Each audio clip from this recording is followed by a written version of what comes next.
first half today? Oh, well, I think in the second half, I thought the kids came out of halftime with some really good energy and good juice.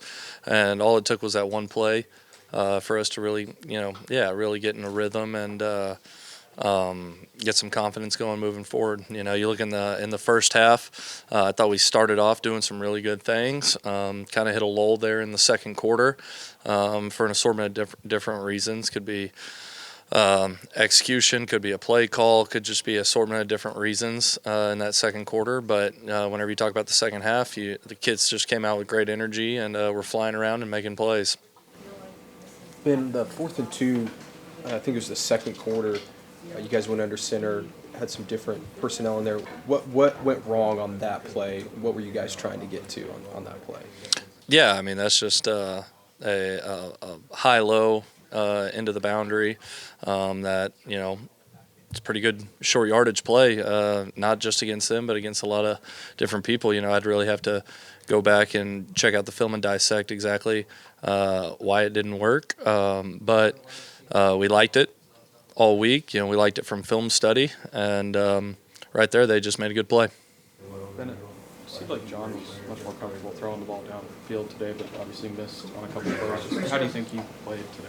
Yeah, I thought there was moments in the game where he looked awesome. I thought there were moments in the game where, he just, for one reason or another, just it wasn't as smooth as you would like it to be, whether it was his eyes or ball placement. But, I really don't think his eyes were that bad all day. But there's just a few times here or there, whether it was ball placement or something, that you'd like it a little bit cleaner. But there's also times in the game where he was awesome. And so, just got to keep on holding them to a standard of practice. Got to keep on being consistent with it. And, yeah. Was you running more?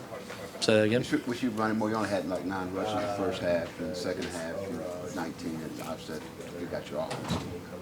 You said the rushing game. You wish you'd run it more. Looking back on it. Looking back on it again, I'd like to watch the whole game and again and kind of dissect it. But I thought there were things that in the run game were really good. There were little things, a guy rolling off a block or a twist stunt or something that kind of got us. But in the second half, whenever we needed it, we were able to rely on it. And so it was good adjustments by the players and the coaches. And but, I'd have to watch the whole game and give you a better answer for that. And what specifically did you like about Xavier Robinson there? Obviously, the big carries stand out, but it seems like even beyond that. Yeah, I mean, he plays like he practices. He's tough to take down. He runs through a lot of junk, always keeping his feet moving. And, I've said it about him before. He's a talented kid, and he has really special abilities. And so, he went out there and made a play whenever we needed one, and created some good energy and juice in the entire building and in the entire stadium and the entire team. He's a really good ball player who's really consistent.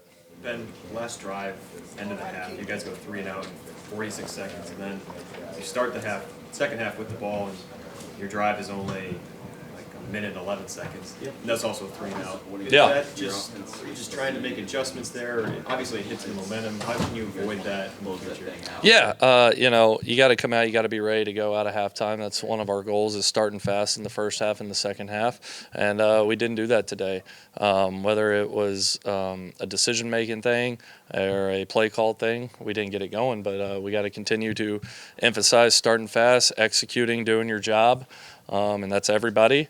And that's how you get better at that. Ben, how much is it hurting you that you're having to adjust your offensive line every game? Foje, who's been a guard all year, played tackle today, and I'm sure he did fine. But how much is that hurting that unit getting it together? Yeah, I've said it a lot. That unit is it's a unit of cohesion and chemistry. The good thing, though, is that all of these guys get a lot of reps with us. They get a lot of reps throughout practice. A lot of these guys have gotten game reps this year. And so, if someone goes down, it's next man up. You got to figure out a way. And I was proud of those guys. I thought they did a lot of really good things today. Again, excited to watch the film and be able to really peel it back. And in the third quarter, I think Xavier had 4 touches for 90 yards. Yeah. Do you feel like you should have kept going in there in the fourth quarter with a one-score game like it was? Or? Yeah, I mean, that's probably fair to say, but I thought there was also some other things where we had to push the ball downfield because we had advantage there, and then the clock doesn't become your friend, and so the way X was playing, absolutely probably deserved to have the ball too, but there are other parts of the game too where you got to push it downfield and you got to try and get the ball down there and get into the end zone. Obviously, a lot of ups and downs, momentum shifts. Were you talking to John throughout the game? How was his mentality and confidence, especially towards the end there? Good. I mean, I told him, hey, let's keep on getting these guys going, keep up the energy, keep up the juice, and he was great throughout the entire game. Never too high, never too low. There's just again, it just comes down to moments where we got to execute better. Everybody, coaches, players alike, and so. But John's mentality throughout the whole game was really good.